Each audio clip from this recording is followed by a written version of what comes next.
Hi guys, it's Adrienne.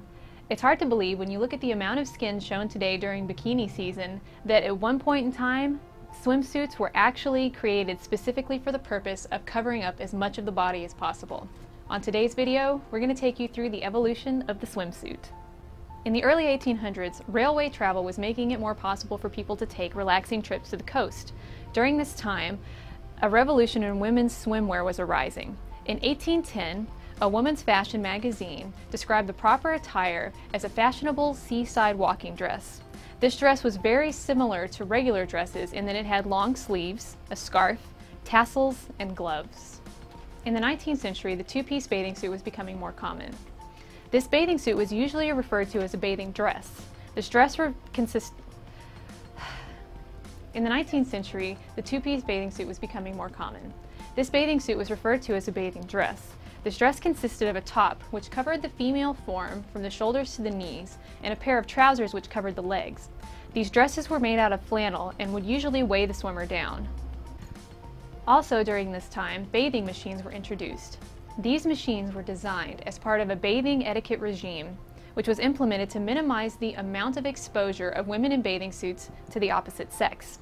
These machines were actually roofed carts that were wheeled into the ocean by horses and then wheeled back again when the bather was finished.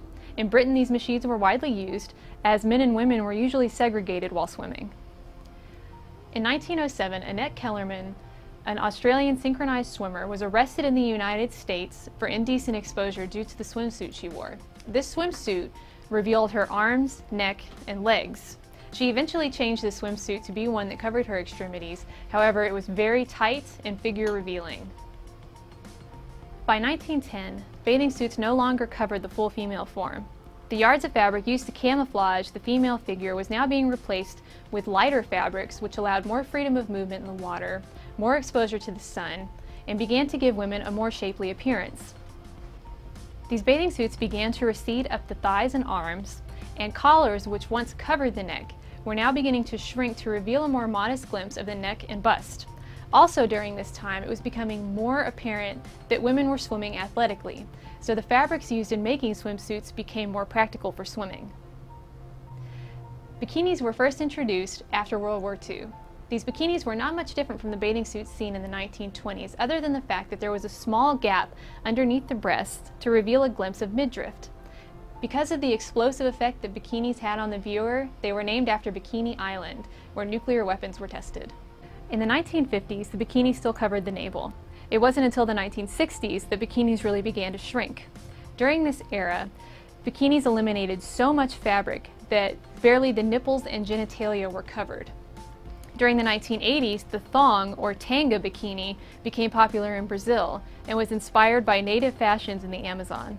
Other variations of the bikini include the monokini, which essentially just began as bikini bottoms exposing the breasts completely, and then turned into a regular bikini with a small strip of fabric connecting the tops and bottom.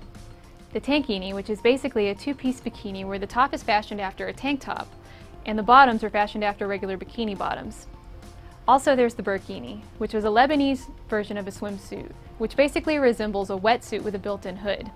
This suit was implemented to uphold the Muslim belief of modesty.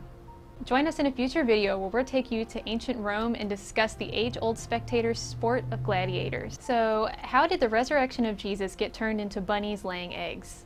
Join us in a future video where we discuss the evolution of Easter. Alright guys, thanks for watching my video on the evolution of swimsuits. Please rate me 5 stars, leave me some comments, and subscribe. Bye! In the 19th century, the toothpiece bathing suit was becoming more... It was made out of teeth. Join us for a future video where we take you to ancient Rome, where we discuss stuff, I don't know, orgies. Knees, and a pair of trousers which cover the legs. These trousers and...